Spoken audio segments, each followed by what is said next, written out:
All right, brother. How was your holiday? It was good, man. It was relaxing. It was it was good. It was relaxing. Went away for a couple of days, had a little touch of sore throat, ended up got a vitamin, like an IV.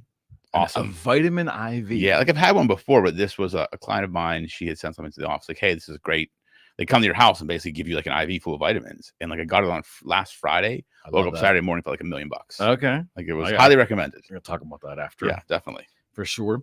So it was the holiday. I don't think anyone's actually, I hope, not staring at the news during the holiday break. Yeah, but I mean, and it is interesting how they meaning like, I don't know, the conspiratorial folks, mainstream media, big media, they seem like they slide some pretty heavy shit in the end of the end of the year. Mm-hmm. Like, isn't there a political thing like the end of the month or the end of the week? You see like big announcements because they hope they go unnoticed and all that stuff. Yeah, wasn't that a tactic? That is a tactic. Yeah, because people get distracted on the weekends. They're not really,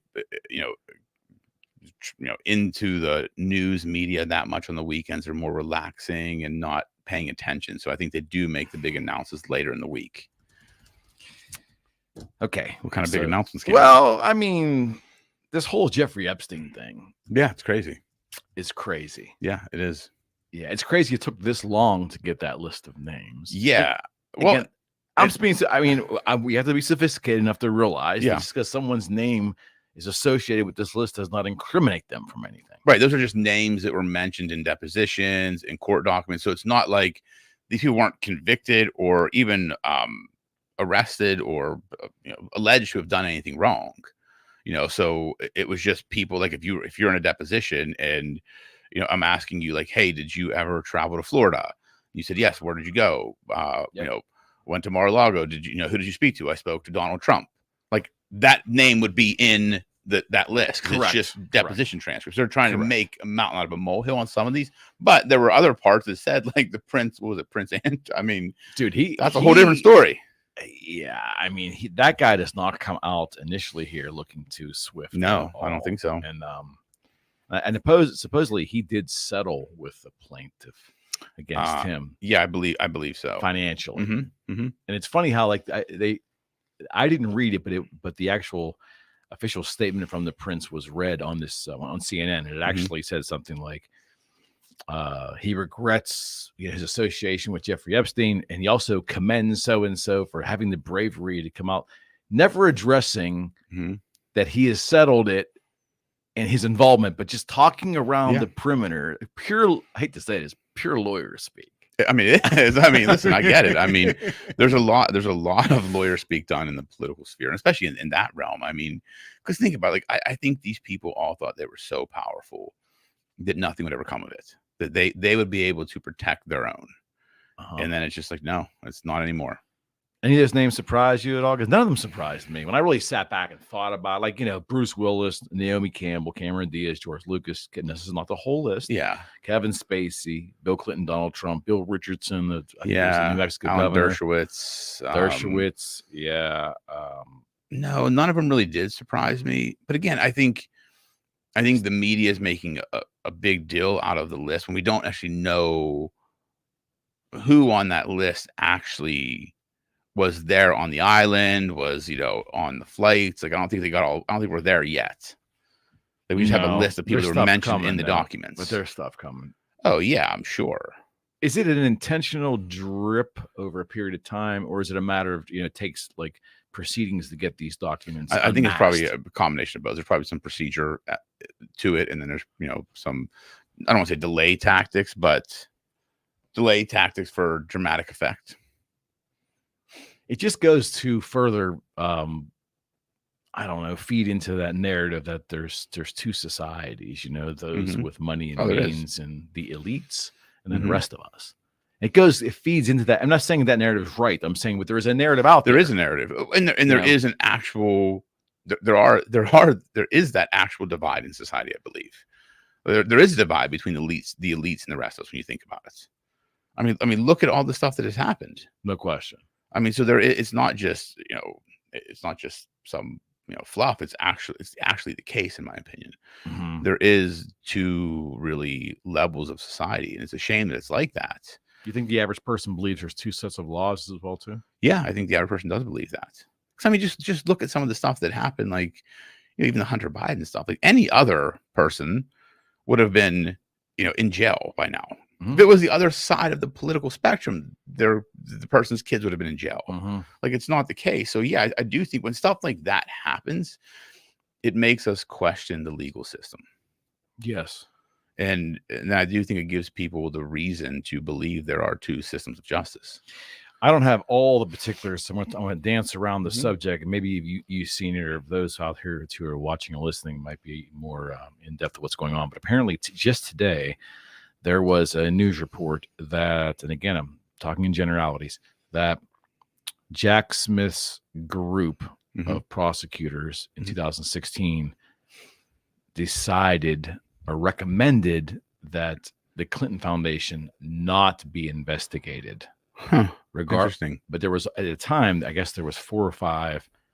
I think they were criminal referrals. Yeah, criminal referrals. Yeah, mm-hmm. But almost immediately after what I read to be a very quick overview, Mm-hmm. they dismissed it, or they recommended dismissing and not pursuing the referrals. Yes.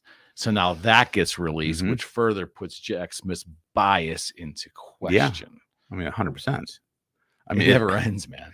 No, I mean, when you look at the stuff that's going on, like when they took Trump off the ballot and like all these things that are happening in the world, it's like, how does that work on? I mean, like, I don't even taking it off the ballot of just the Republican primary, which I don't think would be. the last time that happened wouldn't be very harmful to him, anyways. But the last time that happened in our country's history? No, the Civil War. Wow. They took Abraham Lincoln off the ballot in the South.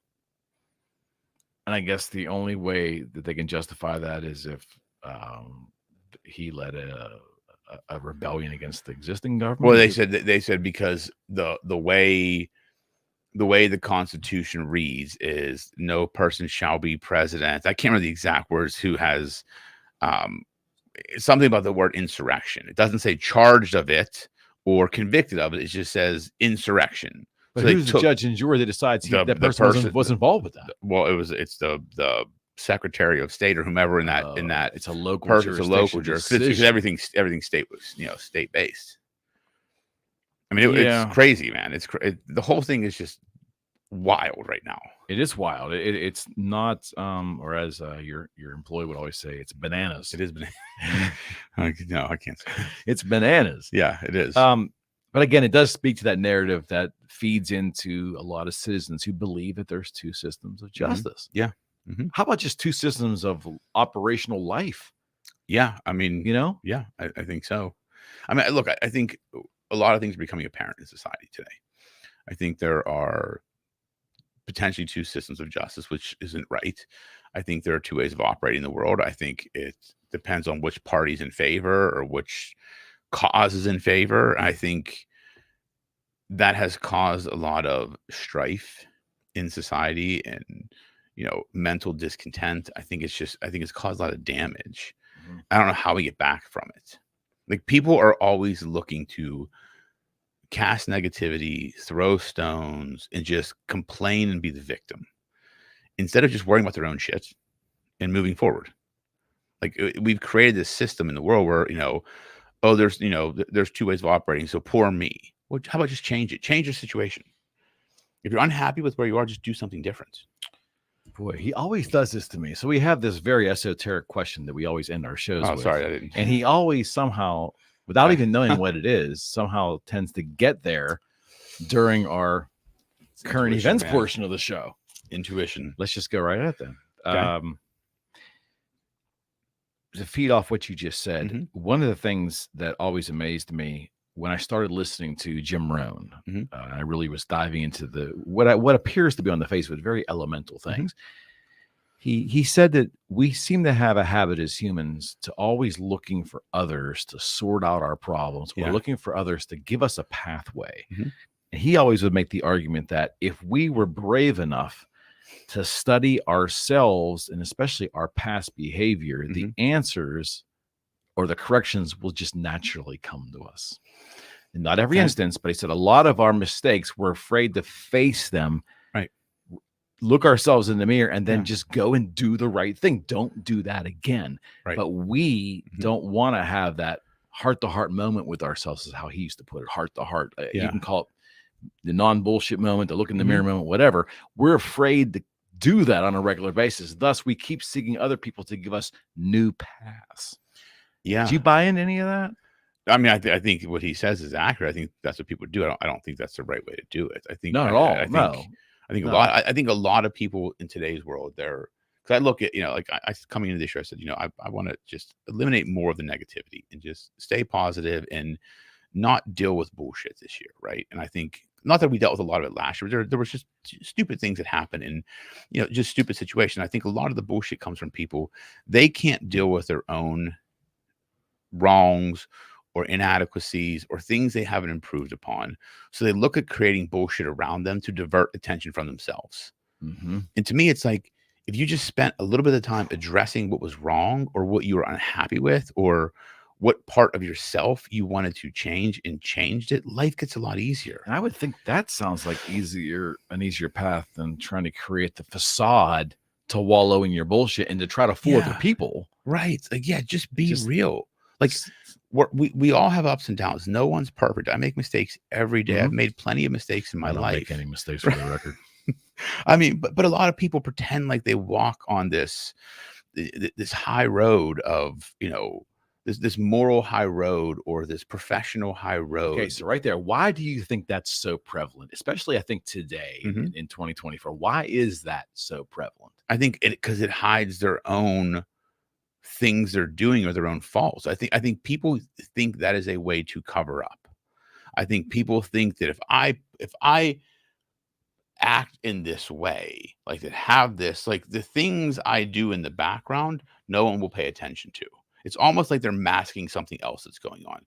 I have never met, like I always use an example of, I come from a small town. There was always people, I always say I'm a religious person. I believe in faith, but I'm not someone that just goes to church to go to church. Right. I look at, like, I know a lot of people out there that, I go to church every Sunday, but they live a shitty existence. So it's like, you can't say just because you go to church on Sundays, you are a good person if you're not acting in accordance with a good person. They use it as a costume. They use it as a costume, right? To me, it's like, I don't sit there and say I go to church every week, because I don't. Do I have faith and do I believe? Yes. Do I make mistakes? Absolutely. Am I a flawed human being? 100%. I'm a flawed man. We all are. No one is perfect. You learn from mistakes, but people aren't willing to learn from their mistakes. They want to mask their mistakes by saying, hey, I'm this morally high person. I'm this professionally ethical person. The people that talk about their ethics and morals, in my experience, are people, the most unethical and immoral people I've ever met. Like, I can say that from experience. Like, I believe we all have our own morals. We all have our own beliefs. And it's not me to judge yours or you to judge mine. But the people that tend to judge others' morals and professional ethics are typically the people that have the worst, and they're masking it. And again, I'm butchering this, but I think that's Marcus Aurelius, isn't it? Don't talk about what a good man is. Be one. Right. So something exactly. Very yes, like that. Exactly. We don't do that. No, people want to talk about how their moral compass is, or how they're on the moral, like a virtue signal. Right. It's like, no, Adam and Eve, we're all broken from the beginning. Like, you have to look at it that way. And I think people need to just get back at, like, focusing on themselves and living their life. Is it because that self-reflection is so difficult? Yeah. People don't want to look in the mirror because it's ugly. Like, when I look in the mirror, it's ugly. Like, you look and say, like, there are flaws I see every day when I look at myself, right? But I learn from those, and I try and adjust, and I make mistakes, and I grow from it. Most people aren't willing to do it because it's hard. Like, even just think of the act of looking at yourself in the mirror and talking to yourself, like how awkward that is. Like just the physical act of, I'm looking at myself in the mirror and having a conversation with myself. That's just an awkward act. It feels physically uncomfortable. Add the mental part to it. Most people can't handle it.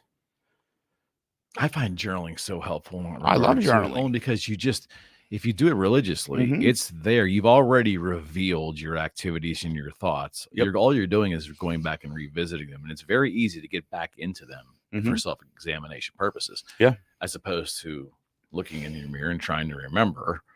But I guess the self-reflection thing, and back to Rohn, he believed that the answers are kind of already there. We kind of know most of them. Yeah. We don't really need always a new path. We just need to correct the path that we know we're doing wrong, that we won't admit it to ourselves. Right. The answer lies within.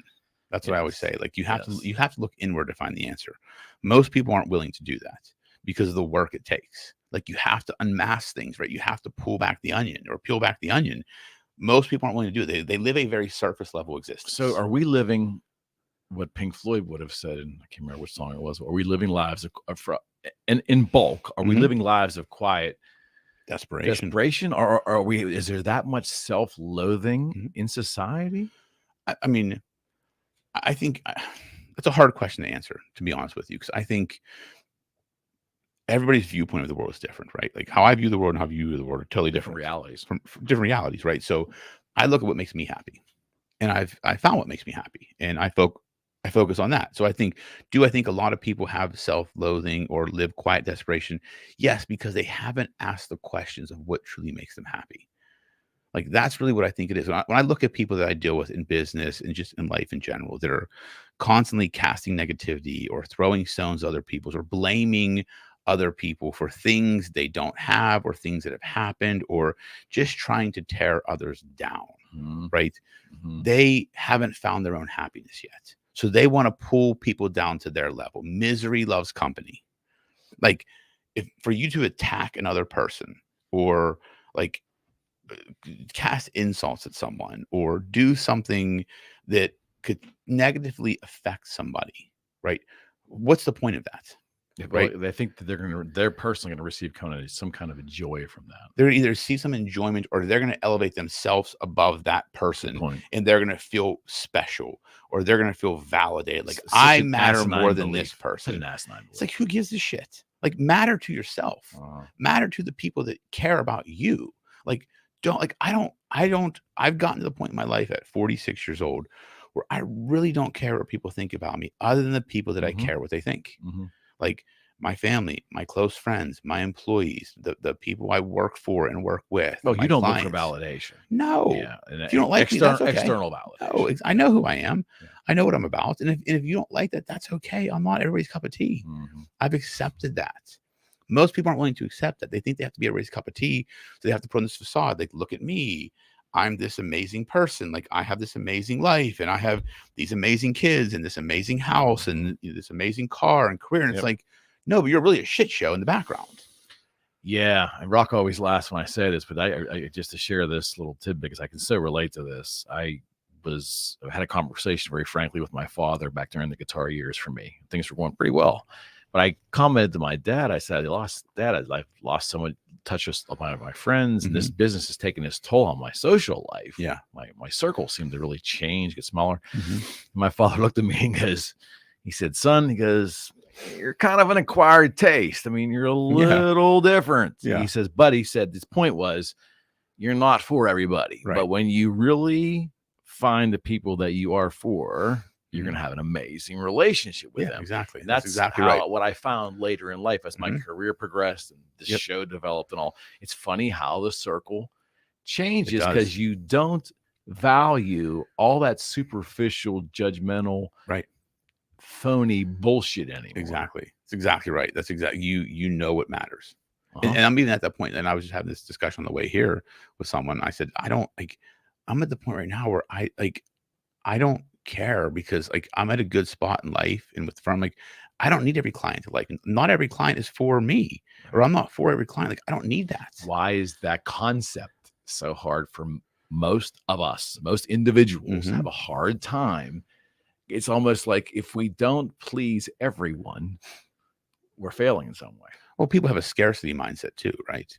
They think they have to please more people in case there's not people to please, or they have to have every client because that's good. What if the clients run out? I think if you view the world from a position of abundance, I don't need every client.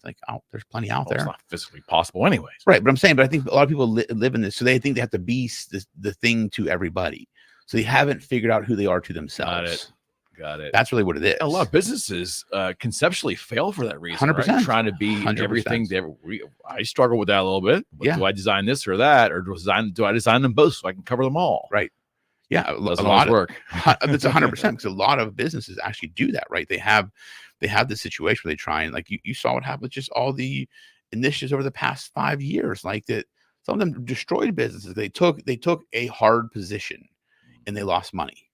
They like look at Bud Light. They took a hard position, not saying that it was the right or wrong position, but it wasn't the position their customer base believed in. So they tried to take a stand. And it was so unnecessary. It was so unnecessary, and it cost them so much money. But it's because they felt like they had to be that to that part of society. So they didn't really define their identity. Correct. Like, you should have known, like, you are the identity. You are a beer for fraternity brothers. Like, that's what you are. Like, you're America's beer. Good time beer. Right. That's it. Like, just know your identity. Like, I know who I am. Like, I know what clients are right for me, which ones are wrong for me. And I don't need to be liked by everyone. Yeah. Like, I think when you get to a point in life where you're comfortable with yourself and you're comfortable with who you are as a man or a woman or whatever, that you don't need to be liked by everybody. Yeah. Like, you don't need that validation. Like, I couldn't care less. Like, if you don't like me and you don't want to do business with me, that's okay. I wish you luck. I wish you well. Like, I would never say anything bad about someone. I would never wish anybody any ill will or harm, or never try and take somebody down or try and harm somebody's career or profession, because that's childish. Do we even try to learn from ourselves?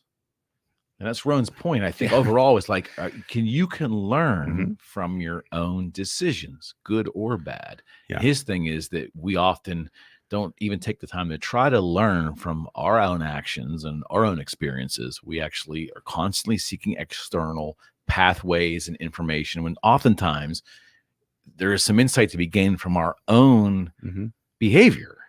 That's where all the insights to be gained, right, from your own behavior. But I think I think it comes down to looking in the mirror. And we're afraid to do that. Most people don't want to look in the mirror because they know what they will see.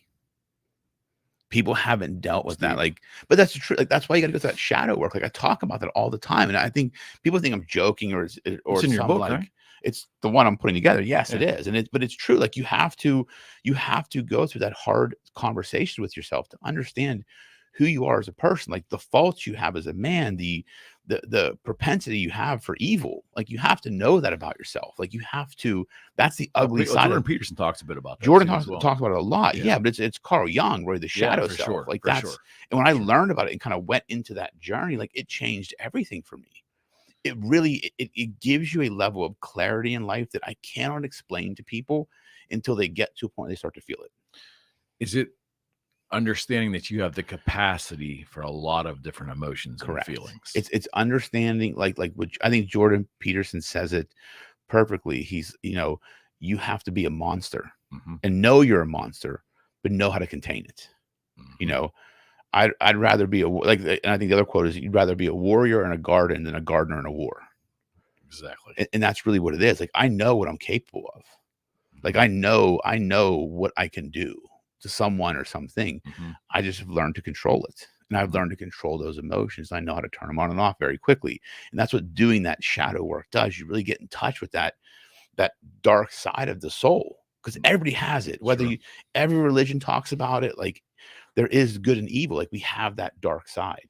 And I think, coming into this year, if people are looking to change something or make a shift in life, start looking into that.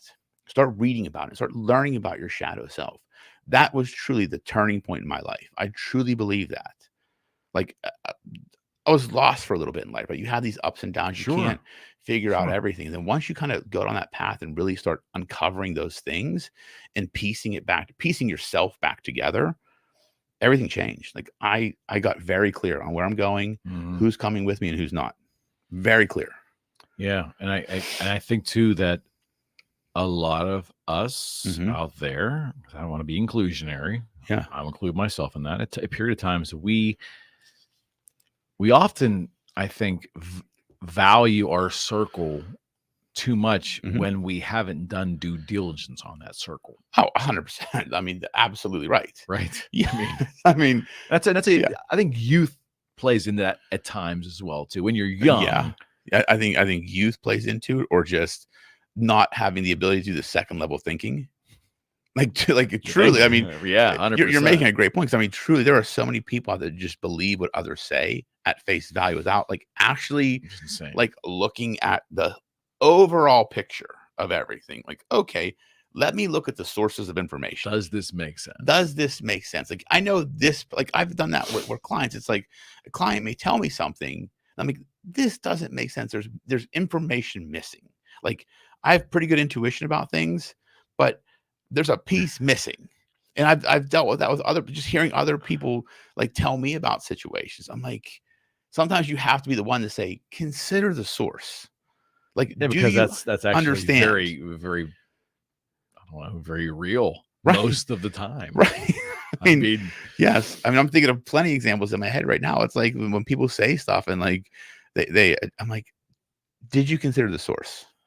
does it like phase you anymore? No, not at all. It 'cause doesn't. I'm there. Yeah, that doesn't me either. It doesn't because my thing is like, if you have to ask, like, That's a that's it. good response. Yeah, like if you have to ask, That's then a good response. you don't know me very well. I would go further and say if you have to ask, then me trying to convince you of the truth is not worth my breath. Right. Yeah. Like I'm not trying to convince anybody of anything. Like if someone asks me a question, I'll be like, here's the facts that I know. Whether you believe or not, that's up to you. Like I know my side. I know my perception. I know the facts of a situation in business or in anything, right? Sure. It's not my job to convince you. And I don't want to convince anybody. No, we have done podcasts on what is facts anymore. That's a whole nother slope. That's a whole other slope, man, because facts are what you say they are. Okay. All right. Back to the current events. I have to ask you again because I know you believe that there's a surprise coming from the Democrats that Newsom will ultimately be potentially strong possibility. Strong Rocco's possibility that he's going to end up popping up somewhere and being the nominee. Yeah. I'm under the belief that with every day that goes by, every week that passes, and that does not happen, it becomes more and more unlikely. Like I personally think that Biden, in his delusional state, and those around him feeding that delusion, they think that this man's capable and ready, and he's going to do it. Like, and I'm watching this from afar, like we all are. I'm just watching it going, I'm really having a hard time believing this is a reality. Yeah. No, really, it's a lot to ask. I mean, it's a lot to ask the public to believe that he is mentally capable, not only today, but to handle another 4.5 years in that position. He's not. No, 5 years. Yeah, I mean, I don't understand how we can even be asking or even thinking that. But they're asking us to. Well, that's why I think there's going to be something that happens. There's going to be some sort of surprise. This man cannot run again. He won't make it through a second term, I don't think. And I'm not saying that jokingly. Concerning for his health. I mean, he's in his 80s. We're not even having a policy discussion. It doesn't matter. No, you're pro. It's just you're Democrat. In general. It's just and not that Trump is too far behind him in age, but when you see verbal articulation, you see presence. Yeah, motor skills. Trump is certainly not in the same impairment realm Biden is, right? Correct. I mean, that shouldn't be any question. You can argue like decisions and all that stuff. That's a different discussion. I just don't know how we're expected to believe what our eyes and ears are showing us. Yeah, I mean, or disbelieve what our eyes and ears are showing us. They're asking us to disbelieve the frailty, the feebleness that we see and hear. We're not supposed to believe that that's the reality. Yeah. Well, I mean, think about all the shit we were told to believe over the past how many years, and we believed. So I think part of the media and part of the political parties just think we're dumb or we're gullible. We're gullible and dumb. Like we're not going to ask the next question. We're just going to take it at face value. And again, this comes back to that whole point of like we are too inclined as a society to take things at face value, make decisions, and go with it. Yeah, it's like no, like do the next level thinking. Even just the second level. Just level. appease me with the second level. Yeah. I don't expect you to go 3, 4, heaven forbid you go 5, right. 5 questions deep. Correct. God bless you. Just ask the next question. Second one. Yeah, ask the next question. Like how? How is he going to survive? Like how? Physically, mentally, what is the state he's in? Like it's just people will we ever be told the truth? No, I don't think so. I don't think he's going to run. I really don't. I don't. I can't. I just feel so compelled to believe that he's going to insist. He may insist on it and somehow get. I mean, what's even scarier is not that he actually runs. What's scary to me is he actually runs and somehow finds a way to win. That's the scary part. Even beyond policy, forget policy. Just look at the condition of the human. Yeah. And we as a country give him the okay to keep going with our torch for another 4 years. Well, but and think about what that says about us as a country. Like, that's the figurehead of our country, the most powerful person supposedly in the free world. Like, and that's the person we as a populace have put in that position, regardless of political party. Like, to me, I want a strong presence, whether it be a Republican or a Democrat or an independent, a strong presence in that position. Because that position represents our country in the world stage or on the world stage. Plain and simple. I mean, I there's a lot of philosophical differences I have with the governor of California, I can assure you. But you give me a choice of having Joe Biden or Newsom, and just those choices, period, that are going to be the next president. I have no other choices. I'm taking Newsom all day long. Oh, yeah, I agree. Yeah, all day long and twice on a Sunday. 100%. I mean, 100%. Yeah, it's fascinating to me. I just don't see this big, unless there's going to be a huge surprise, which you think might happen. I do. I don't know what it's going to be, but I think there is going to be one. On the Republican side, there's been a lot of rigmarole about Trump being taken off the ballot in Colorado, and I think been put back on the ballot now. And Colorado is off the ballot in Maine. And this is just for the Republican primary. Primary, yes, correct. Which is wild again, like wild. But I would imagine you support the idea of states having the ability to do this because you're a states' rights guy. I'm a states' rights guy. They have the right to do it. It's just wild in terms of like, how is this happening? Well, you have the right to do it if you're using it appropriately. Like, I think they're latching onto a piece of the Constitution that's being interpreted incorrectly. And the party that has power in that particular state and the legislature can make it happen. Yeah, correct. Yeah. Or the Secretary of State or Secretary of Elections, whoever they appoint is running the show and making those decisions. Sometimes they're a non-elected official that is making that determination.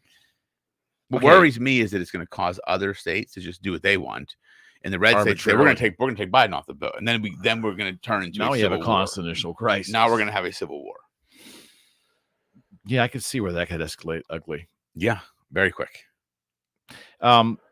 To talk a little bit about the Republican primary circumstance, Iowa's right around the corner here. And I don't profess to be a political scholar, and I understand all the caucuses and all that stuff. But Iowa generally seems to set off the political season every 4 years, right? Yep.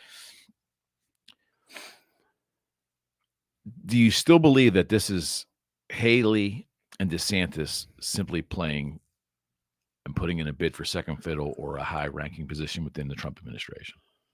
I mean, I think that's the fallback position. I think they both think they want it. I both think they can get it. Do you honestly believe that? I think in their minds they think they can do it. I mean, when you're a politician at that level, you have some level of ego. Let's be real. Certainly. So I think there's ego. There's ego at play right now. Now, I think after the first couple primaries, that ego may be put in check.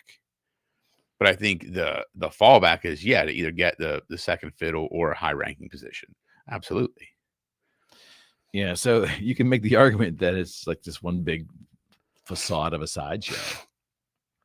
I'm not saying we shouldn't do it and go through with the process, but I mean he's got such a huge lead. It's almost it's almost a waste. I mean, I get you need to do it. You have to do it. You have to do it, but we don't know. We don't know. I mean, things change. The public needs to hear other voices. Correct. Yeah, I think you do, and that's the problem we have when we don't let other voices speak. Well, what about other voices within the president's party? You know, like they're getting kind of drummed out. Well, yeah. I mean, again, that's how does that work? Well, I think we're going to start seeing more people appear on the president's side. I do think that. I don't see how we're going to go 3 months into the year and it's still going to be like very clear that it's just Biden. Like, I think we'll start seeing some things happen in the next couple months. I do believe that. You think a third party will, not that they can win statistically, but you think a third party candidate will emerge for the general election? No. Like RFK Jr. I don't know. I don't know. Cause I mean, you would think that they would have emerged already or like popped their head up a little bit. And we haven't seen it. So I don't necessarily think. I think this one is going to be This is, in my opinion, an election that can impact the next 20 to 30 years of this country, because we had such a swing from one direction to the other in the past 3 years. And yes, a hard left turn. Yeah, a hard left turn. And if we got to get somewhere back on the road to the center. Like, I'm not saying go make a hard right. I'm saying get back to center. But you got to make a right to get to the center. Correct. Exactly. and that's what I'm getting at. It's like, I think there has to be, because we're just not in a good position. The country, we're weak in the world. Our economy's getting crushed. Like, it's just not good. Yeah. And I think we need to make some corrections for the longevity of our country being the world's superpower. Yeah, the military aspect of the whole thing is unsettling for me. Yeah. And I'm the furthest thing from a geopolitical scholar at all. I just am observing things, and I just can't imagine we're dealing with a part of the world that, whether we have Americans like it or not, a part of the world that only really responds to might and strength from their adversaries. Yeah. And without that, what are we? They may try to take advantage. And even if they can't, by trying, it's going to cause a lot of harm and destruction to a lot of people in a lot of cities. It's just not worth it. We don't, I mean, when you have open borders, and like every other country in the world has closed borders, right? That's what makes a country to have closed borders. Yeah, I seriously believe this to be true, Rocco, and I've said it before, that when this is all written, and there's, there's lots of books, and I shouldn't say this anymore, because who knows who writes textbooks anymore, but I would think that when the textbooks for children's 3 generations away are written about this era, the one thing that hasn't really reared its ugly head in full yet is how this administration permitted an influx of migrants / illegal aliens, whatever you want to call them now. I'm good with it. Whatever is appropriate. Let that influx happen, because I think there will be consequences for generations to come in the way that they came in, undocumented, not because who they are or any of that nonsense, just the way that we're permitting in an unvetted system to just let people walk across and start living. Yeah. That's my fear. And I think that's what will be the long game story will be that. Yeah. I mean, I would agree with you. And that's scary when you think about it.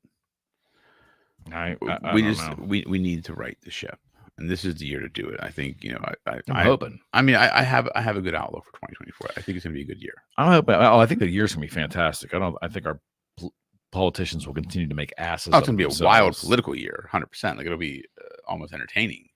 All right.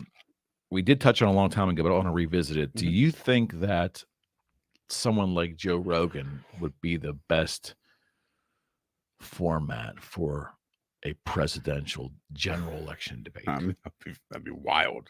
It'd be awesome to see. I mean, I would like that, because one, it's just a conversation.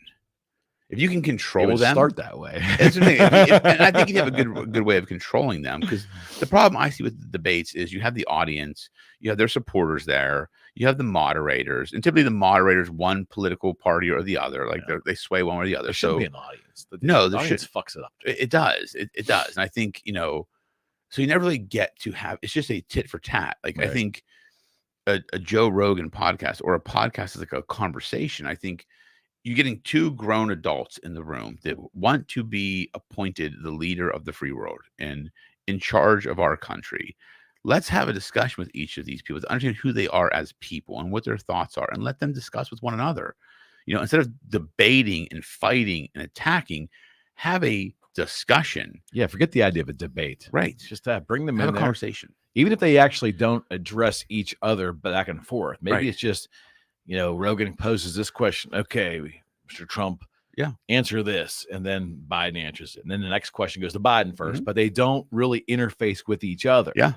It wouldn't be as exciting for television and all that, but ultimately we would get more out of it as the public. I agree. And I think you could have them be in the same room as long as you just set the rules. And I think you need someone like a Joe Rogan that could moderate them and be like, just shut the fuck up. And what you need is Joe Rogan and 5 of his MMA buddies to be sitting there too, to keep both of those jack wagons from going off the deep end. Also true. Yes. Man, COVID's back. Do we care? No. No, I didn't know it was But they back. keep bringing every week. It's just more and more. And I wonder if it's building as some kind of angle for the elections. That's conspiratorial. But I think that how can I not question that? Well, yeah, I mean, I question everything now. I mean, everything. Did you see the video footage of the woman who attacked the judge? Jumped over the Nevada bench. Yeah, I saw that on social media. I didn't even know that was a real thing.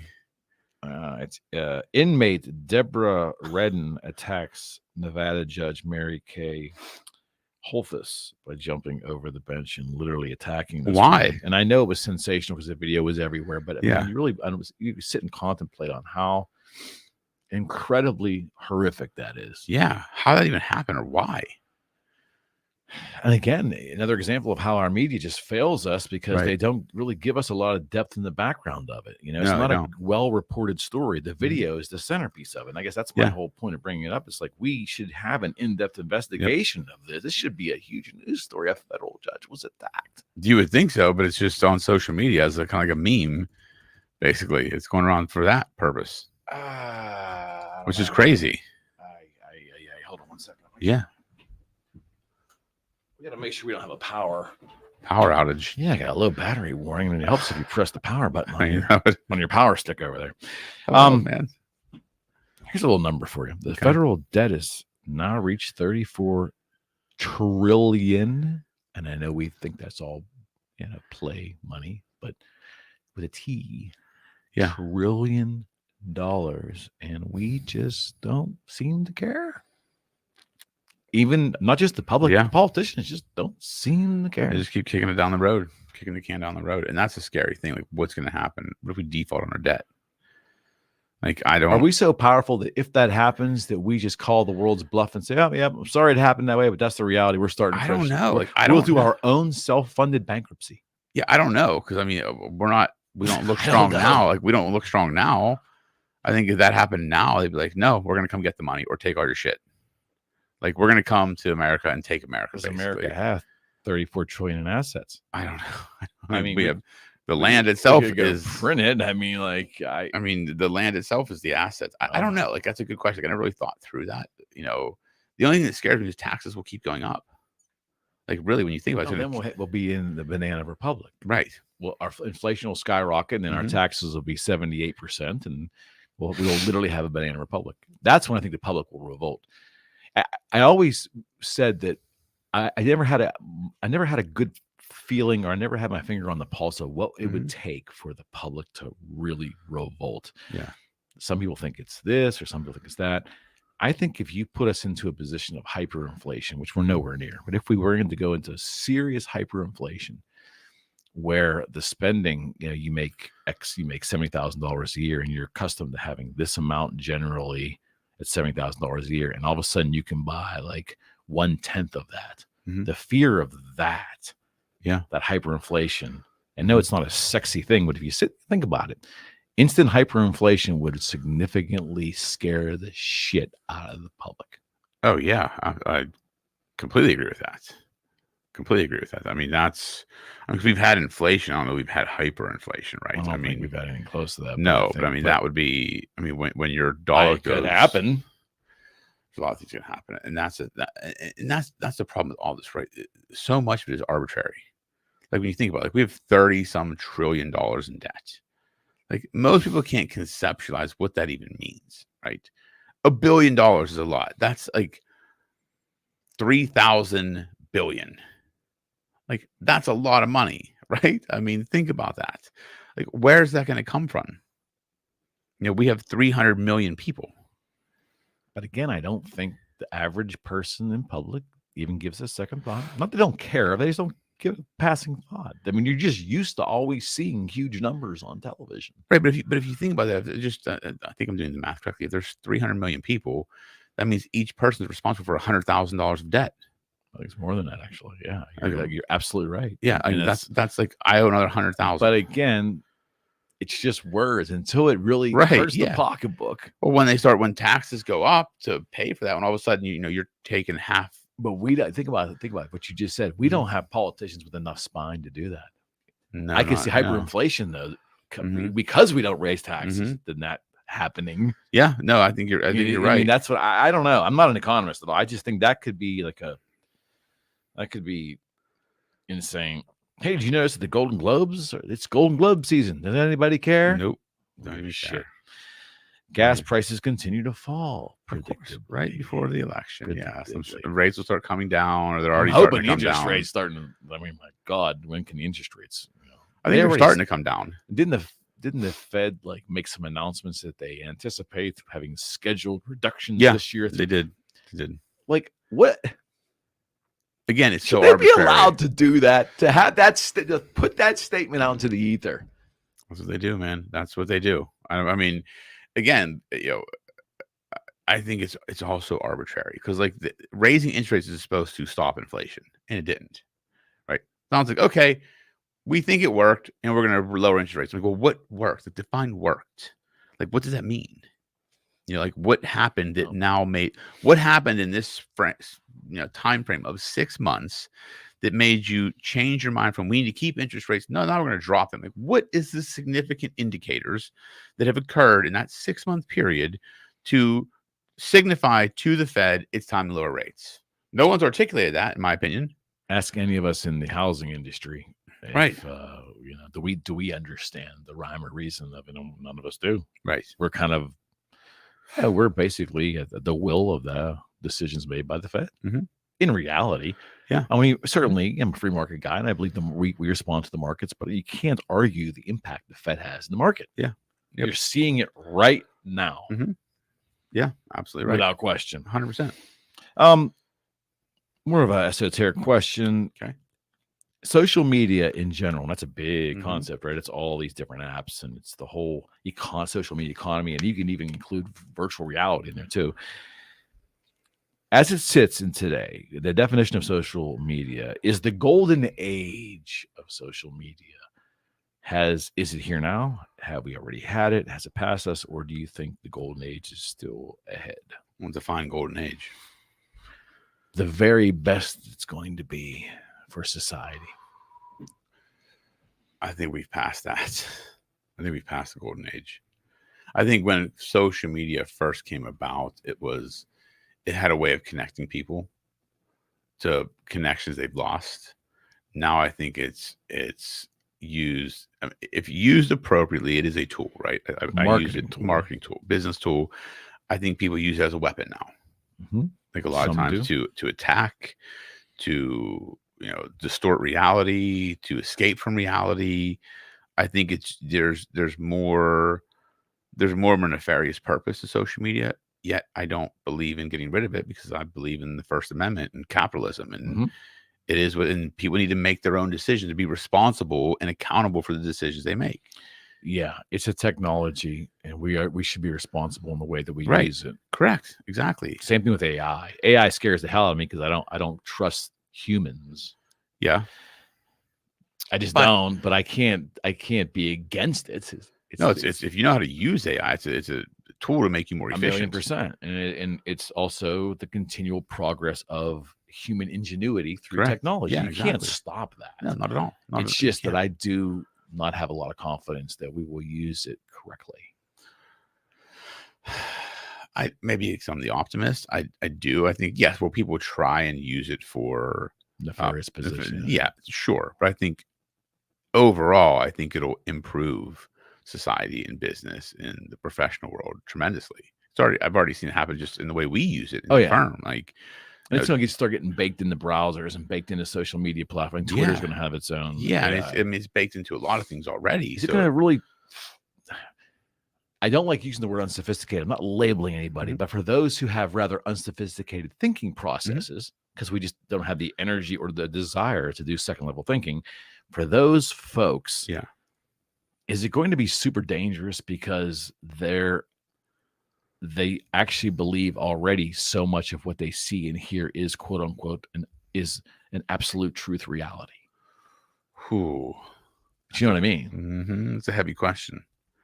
It's a whole podcast in its own right. I mean, it is. I think, I don't know. That's a good question because I think, that's a hard one, honestly. I think AI has let me say this. put it in more context. Yeah. One of the great questions that Rocco and I, my good friend Jim Stewart, all my people in my circle, we'd always bounce around for the past 2 decades. I can go back and what's the next thing? Yeah. I was of the belief that the next thing 5-7 years ago was going to be the creation of crazy life batteries, which was going to operate, was going to make devices last days, and was going to make cars electric, and that was going to be the next thing. I've changed my mind. Battery technology is not the next thing. Okay. I believe AI 100%. I agree is with the that. next thing, and I think we're just scratching the surface right now. What that is. We are, and every week it just keeps getting more and more. Because learning more new things are popping up. Like now, just the plugins to just Chat GPT in general can do so much now. I do think AI, but I think there's gonna be a point in time where we have to slow it a little bit. So I think there is potential for it to become smarter than us. Well, we can never lose control of the plug. We should be able to unplug it. Yeah. Because as a human who created it, we should ultimately reserve the right to be able to pull the plug if it gets out of control. Yeah, but then the question becomes, what is out of control? And where do you draw that line? World security. I mean, I don't know. It's a hard question, right? Because it's like, okay, who pulls a plug and how do we pull the plug? I think, for lack of a better way, it's going to have to be a collection of hopefully free thinking, freedom loving countries to get together and have some kind of consensus, as if there's a military angle that gets too out of control. There's got to be a way to do it. Yeah, it's going to be. It has to be. Yeah, I think the next 5 years are going to be really interesting when it comes to AI and just the advancement of technology. I think it's going to be really interesting what happens over the next 5 years. See, my fear is, Rocco, is that, as I've stated in so many of our conversations, but I really believe this, we are, with every passing year, becoming more and more and more lazy. I think, just my opinion, I think humans will tend to embrace the ease of life. Yeah. And then that bleeds into not encouraging additional thought. I just think that AI will continue to make the world easier for humans to the point where we may get caught. We may get caught. Yeah. I think, yeah, I would agree. Because I think people seek comfort and ease in life. And that comes again, like why people don't think, why people don't have the hard conversations with themselves, why they just take things at face value. It's the easy route. Yeah. It's the easy. Don't be bothered with it. It's uncomfortable. Don't be bothered with it. Exactly. It makes me feel yucky. I'm not going to think about it. Right. Exactly. And that's the problem. Most people aren't willing to do those things because they just want ease and comfort. It's unsettling. Yeah, it is. It's very unsettling because that's not the world I want my kids to grow up. AI will feed into that frailty. 100%. I mean, it does it now with people. Like I know people that use AI very well. I also know people that use AI to replace what they had to do. Like just thinking, like using AI to say, oh, what do I get my significant other for a gift? Like, okay, like you should know that. You should be able to figure that out. Like you're going to have AI do that. Like I get the point of certain things. Certainly. But I think using AI to replace everyday thinking is not a good use of AI. I would agree. I think it's not a good use for society. Yeah, I just hope that there are brilliant minds at the top of the food chain who understand it better than you and I do as laymen, but also provide, as they provide all this goodness of AI to the public. I also hope that there's those in power that have a way to so-called control AI's reach and ability. Yeah, I'll leave it at that from a world safety standpoint. I would hope so. Absolutely right. Yeah.